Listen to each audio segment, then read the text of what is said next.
여기 억지로 보내진 한국에서 운명이 완전히 바뀌어 버렸다는 독일 여성이 있습니다.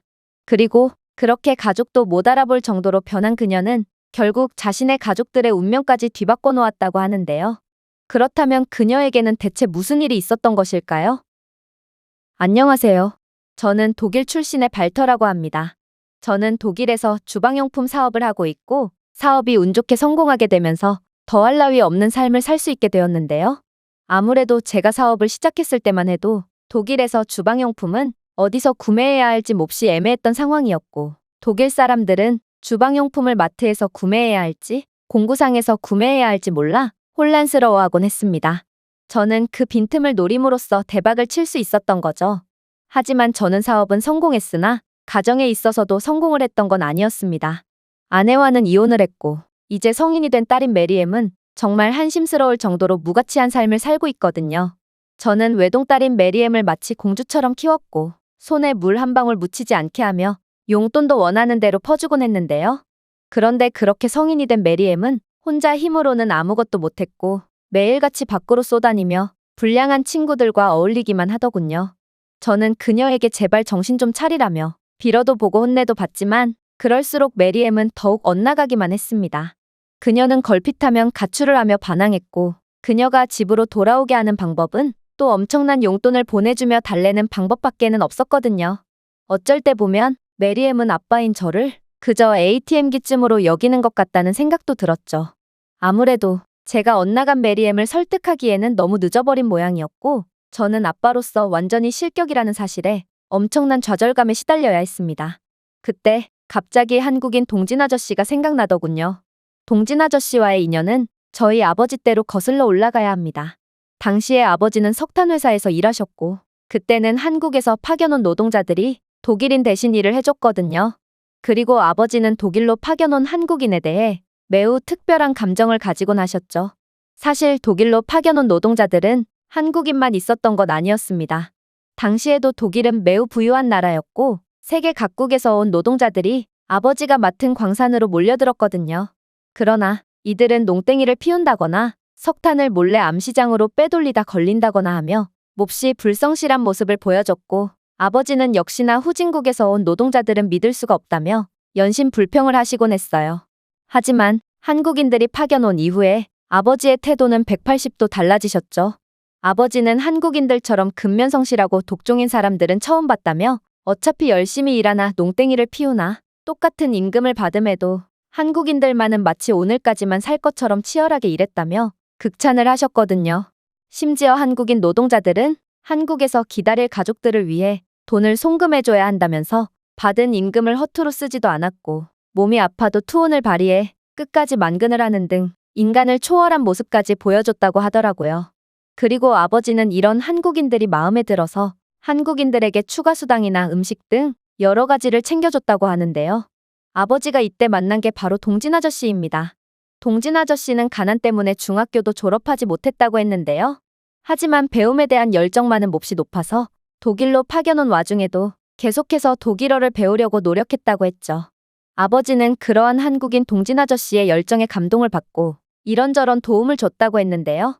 그렇게 아버지와 동진 아저씨는 점점 친해지게 되어 집까지 초대하곤 했고 저 또한 어렸을 때 동진 아저씨를 몇 번 뵌 적이 있습니다.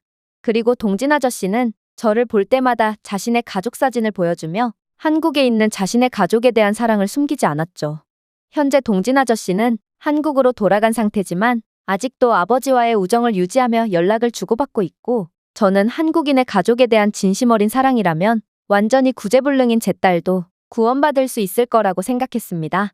그렇게 저는 동진 아저씨께 연락을 취하게 되었고 아저씨는 그런 일은 자신의 전문 분야라면서 흔쾌히 메리엠을 한국으로 데려오라고 하더라고요. 저는 한국이라는 구원의 동아줄에 큰 희망을 느꼈고 메리엠에게 한국으로 여행을 다녀올 생각이 없냐며 은근슬쩍 떠봤습니다. 역시나 눈치가 몹시 빠른 메리엠은 자신에게 닥쳐올 미래를 예상이라도 했는지 자신은 독일에서 한 발자국도 움직이지 않을 거라며 제 말에 콧방귀도 안 뀌었는데요. 아무래도 저는 메리엠에게 유학이라도 다녀오라며 계속해서 그녀를 설득하던 차였기에 딸은 혼자 한국으로 가게 된다면 몇 년간은 독일로 돌아오지 못하게 될 거라고 직감한 모양이었습니다. 그래서 저는 어쩔 수 없이 계획을 변경해야 했죠. 바로 저도 딸과 함께 한국으로 입국했다가 그대로 딸을 동진 아저씨께 데려다주고 저만 독일로 돌아오는 거였습니다. 저는 그녀가 이따금씩 한국 드라마를 시청했다는 사실을 기억해냈고 그녀의 경계심을 풀기 위해 미끼를 던졌습니다.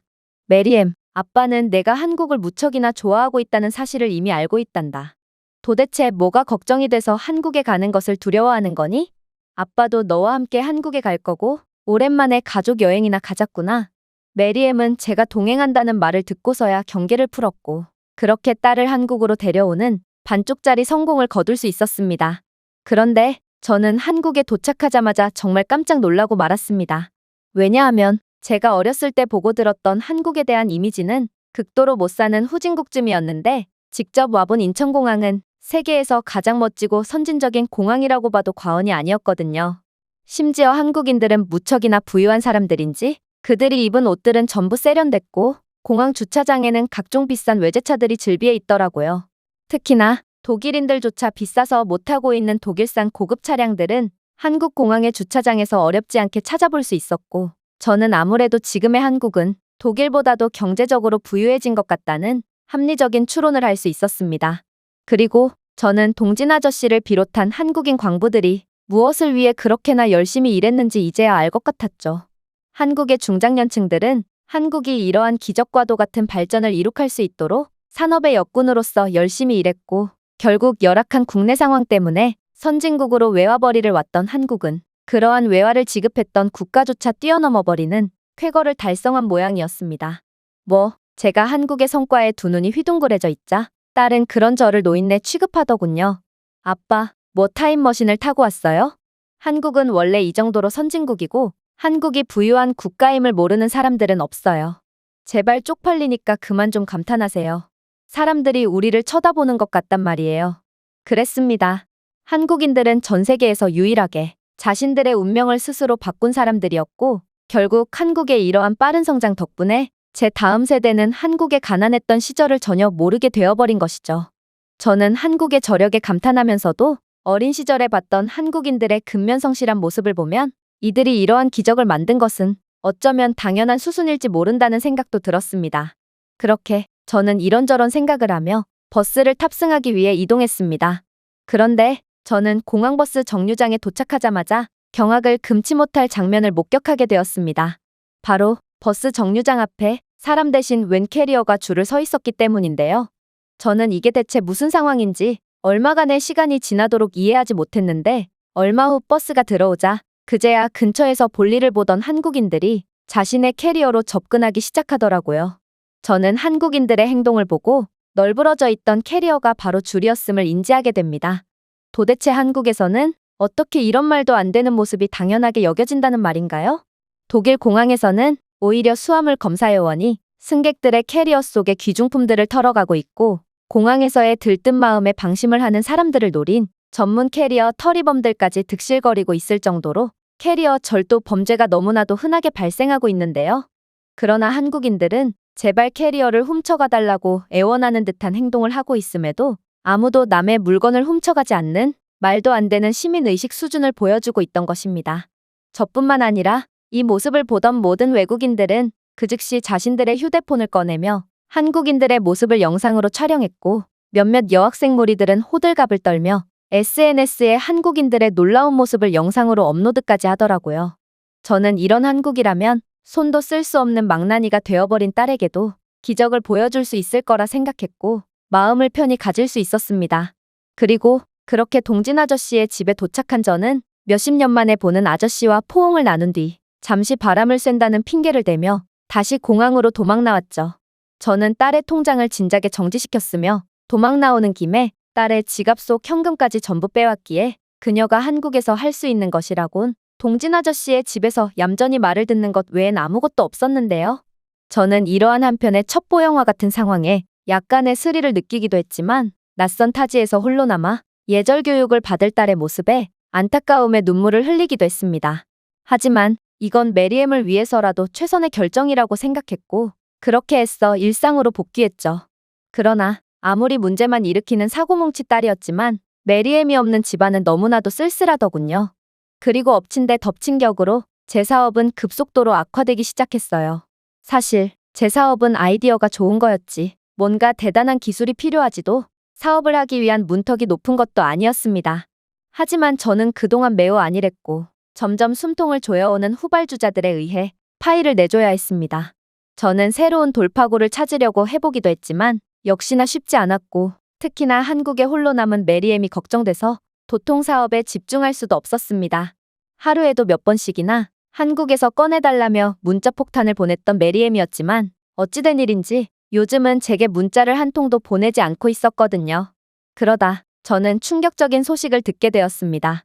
바로 저는 동진 아저씨께 6개월 동안만 메리엠을 맡기기로 약속을 했었는데 그렇게나 독일로 돌아오고 싶다며 아우성을 치던 메리엠은 한국에서 해보고 싶은 일이 생겼다며 1년간 더 한국에서 머물겠다고 말해오는 거 아니겠어요?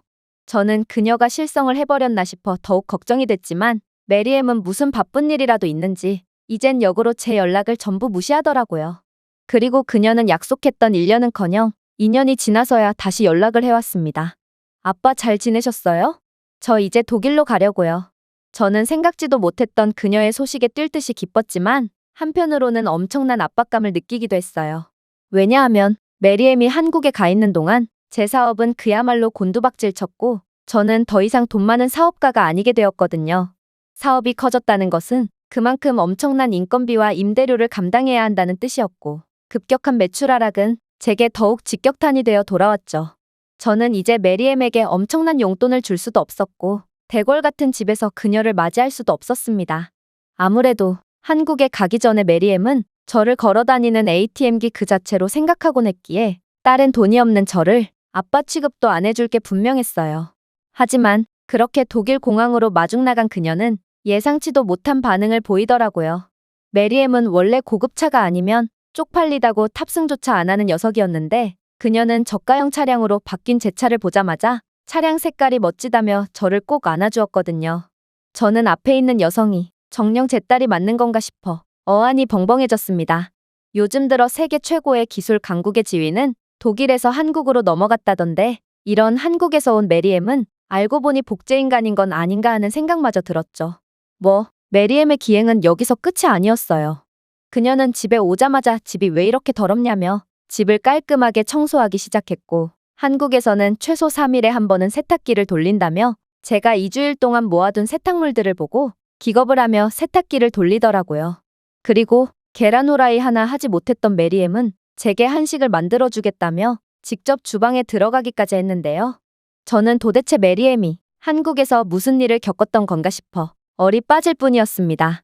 그렇게 메리엠은 불고기와 잡채 등의 한식을 선보였고 그녀는 한국에서는 어른을 공경한다며 끝까지 저보다 먼저 포크를 들지 않는 한국식 매너까지 보여준 뒤 입을 열었습니다. 알아요. 제가 좀 변했죠? 그런데 한국에서 살다 보니 이렇게 될 수밖에 없더라고요. 한국인들은 하나같이 예의 바르고 착했기에 도저히 건방진 태도를 유지할 수가 없었어요. 딸의 말에 저는 참을 수 없는 부끄러움을 느꼈습니다. 저는 그렇게나 딸에게 공부를 하라며 집에 늦게 들어오지 말라며 윽박을 질렀지만 정작 제가 먼저 모범을 보인 적은 없었거든요. 하지만 한국인들은 메리엠에게 솔선수범의 모습을 보여줌으로써 그녀 자신을 되돌아볼 기회를 제공한 것입니다. 그런데 메리엠의 놀라운 말은 여기서 끝이 아니었어요. 그리고 동진 아저씨를 봐서라도 저는 한국에서의 시간을 허투루 보낼 수 없었죠. 저는 동진 아저씨와의 많은 대화를 나누었고 한국은 불과 몇십 년 전까지만 해도 매우 가난한 국가였다는 사실을 알 수 있었는데요. 그런데 동진 아저씨를 비롯한 한국인들은 국가와 가족을 위해 젊음을 희생한 영웅이면서도 지금도 불철주야 일하며 끝까지 가족을 위해 헌신하는 모습을 보여주고 있거든요. 어떻게 제가 이런 존경스러운 사람들을 보고도 나태한 모습만을 보여줄 수 있겠어요? 아무래도 한국인들의 믿을 수 없는 헌신과 성실은 저희 아버지와 저뿐만 아니라 딸인 메리엠까지 완전히 감동시킨 모양이었습니다. 그렇게 저와 메리엠은 그동안 못다한 이야기를 나눴습니다. 메리엠은 제 실패에도 전혀 실망하는 기색이 없었고 오히려 한국인들이 성실함과 책임감만으로 위기를 완전히 극복해낸 것처럼 저 또한 한국인들처럼 열심히 산다면 충분히 예전처럼 살 수 있을 거라는 멋있는 조언까지 해줬죠. 저는 이젠 어엿한 어른이 되어 돌아온 메리엠이 자랑스러웠고 한식도 너무나도 맛있었기에 정말 꿈만 같은 시간을 보낼 수 있었습니다. 그런데 저는 벼랑간 메리엠이 보인 행동을 보고 경악을 하고 말았습니다. 왜냐하면 그녀는 사용한 그릇들을 전부 가져가더니 이내 정체불명의 핑크색 고무장갑으로 설거지를 하기 시작했거든요. 도대체 닭벼슬처럼 생긴 저건 무엇이란 말인가? 주방용품 전문가인 저조차도 저런 장갑은 처음 봤고 그렇게 딸에게 질문을 건네봤습니다. 메리엠, 도대체 닭벼슬을 손에 끼고 뭐 하는 거니? 그러자 메리엠은 박장대소를 하더니 이내 놀라운 대답을 건네오더군요. 이건 한국에서 쓰는 고무장갑이에요. 한국인들은 이 장갑으로 설거지도 하고 청소를 할 때나 더러운 작업을 할 때도 쓰곤 하죠. 그야말로 이 장갑은 만능이라니까요. 그리고 그렇게 호기심에 고무장갑을 착용해본 저는 화들짝 놀라고 말았습니다.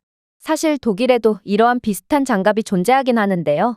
그러나 길이가 무척이나 짧고 고무의 재질도 너무 얇아서 계속해서 물이 차고 일주일 만에 찢기는 경우가 다반사입니다. 하지만 한국의 핑크색 고무장갑은 길이도 길고 두께도 적합해서 물이 새지도 않았고 아무리 찢으려도 해도 전혀 찢기지 않더군요. 놀라운 건 이 고무장갑은 튼튼하면서도 엄청난 신축성을 보여서 남녀노소 할 것 없이 모두가 편하게 사용할 수 있게 되어 있었는데요. 심지어 이 핑크색 고무장갑은 독일에 있는 저품질 고무장갑보다 3배 이상 저렴했기에 이건 그야말로 생태계 파괴급의 고무장갑이었습니다. 그렇게 저는 메리엠 덕분에 엄청난 아이디어를 얻을 수 있었고 그 즉시 남은 돈을 전부 털어 한국산 핑크색 고무장갑을 사업에 도입했습니다. 그리고 기존의 것보다 압도적으로 저렴한 가격에 반신반의하며 핑크색 고무장갑을 구매한 독일 소비자들은 절대로 찢어지지 않는 고무장갑의 성능에 감탄하며 여기저기에 소문을 내주기 시작했죠. 결국 제가 판매하는 핑크색 고무장갑은 식당이나 청소업체, 그리고 가정집 등 온갖 곳에서 주문이 폭주하기 시작했고 저는 한국 덕분에 예전의 전성기를 되찾을 수 있었습니다. 또한 급상승한 매출에 자신감을 얻은 저는 기존에 구상만 해뒀던 여러 유통구조 혁신을 도전했고 결국 경쟁사들을 효과적으로 무찌를 수 있었죠. 그야말로 한국은 제 가정뿐만 아니라 사업에도 기적을 선사해 준 것입니다.